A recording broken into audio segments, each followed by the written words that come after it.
Good afternoon, students. I am Ananta Datta from Bharati Group of Colleges. Today we will study about the remaining topics of developing HTML forms of subject Multimedia and Web Technology of Diploma 4 SEM CSE.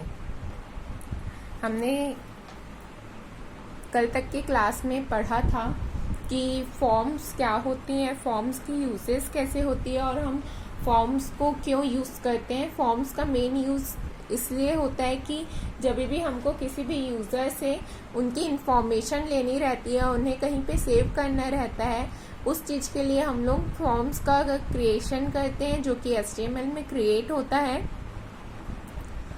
And उनके कुछ कुछ buttons थे जैसे कि check boxes, text area, something जिसके through हम form को attractive design कर सकते थे. आज हम आगे पढ़ते हैं कि सिलेक्ट टैग क्या होता है. Select tag the form attribute specify the form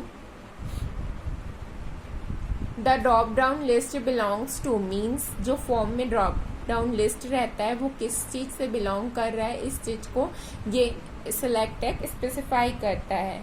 The value of this attribute must be equal to the ID attribute of a form element in the same document. Means जो भी value होगा इस attribute का वो ID attribute के equal में रहेगा same document पे.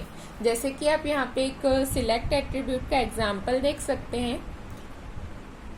एक हमने ये भी चीज़ डिस्कस की थी कि हम जब भी HTML का सिंटेक्स लिखेंगे और हमको फॉर्म बनाना है तो उस चीज़ के लिए हम फॉर्म एक्शन लेंगे और उसमें जो भी ID रहेगी हमको जहाँ से भी लेना है वो चीज़ हम डिक्लेयर करेंगे.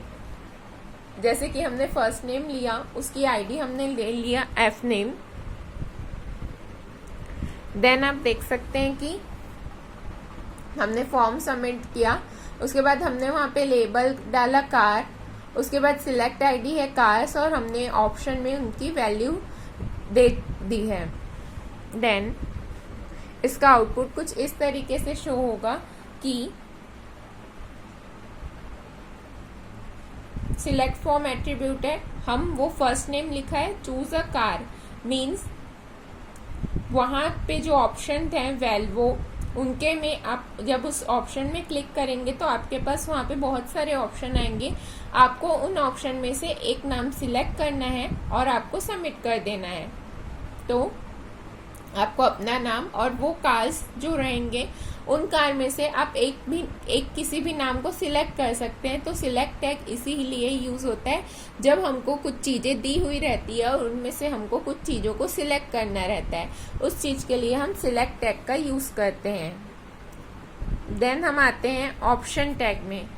अब हम देखते हैं कि ऑप्शन टैग क्या होता है. Option tag define an option in a select list. Means हमने सिलेक्ट टैग में हम सिलेक्ट कर रहे हैं तो सिलेक्ट हम कहाँ से करेंगे, जो भी ऑप्शंस रहेंगे हमारे पास हम उसी से सिलेक्ट करेंगे. तो इसीलिए ऑप्शन टैग यूज होता है. Option elements go inside a select or a data list element. Means option हमारे पास कहाँ से आएगा, कोई डेटा लिस्ट होगा वहां से हमारे पास ऑप्शंस आएंगे.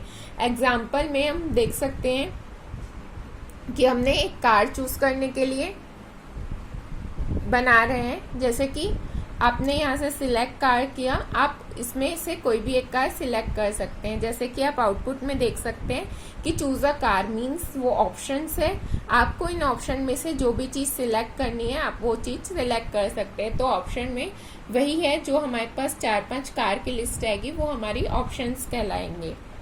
देन हम देखते हैं कि टेक्स्ट एरिया क्या होता है.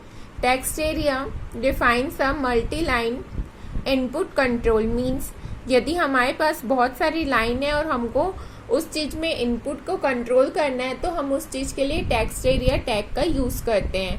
अ text area can hold a unlimited number of character and the text renders in a fixed width font. Means एक टेक्स्ट एरिया क्या करता है, अनलिमिटेड नंबर्स ऑफ कैरेक्टर को होल्ड करके रखता है and the text renders in a fixed width. मैंने एक फिक्स्ड विड्थ में वो उस चीज़ को शो करता है. The size of the text area can be specified by row and column attributes or even better through CSS height and width properties. Means हमको text area में जो टेक्स्ट की साइज रहेगी वो या तो हम कॉलम और रो एट्रीब्यूट से लिख सकते हैं, या फिर यदि उससे बेटर हमको करना है तो हम उस चीज़ के लिए CSS की हाइट और विड्थ की प्रॉपर्टी यूज़ कर सकते हैं. एंड हमेशा हम यदि हमारे पास हम उसमें लेबल टैग भी डाल सकते हैं बेस्ट एक्सेसिबिलिटी प्रैक्टिस के लिए. अब हम इसका एग्जाम्पल देखते हैं कि इसका एग्जाम्पल कैसे ये वर्क करेगा. जैसे कि हमने यहाँ पे टेक्स्ट एरिया की आईडी दे दी है रो 4 एंड कॉलम 50.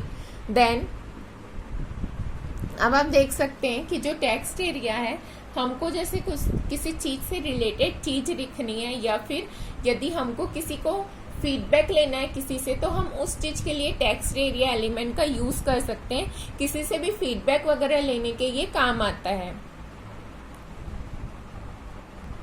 Thank you.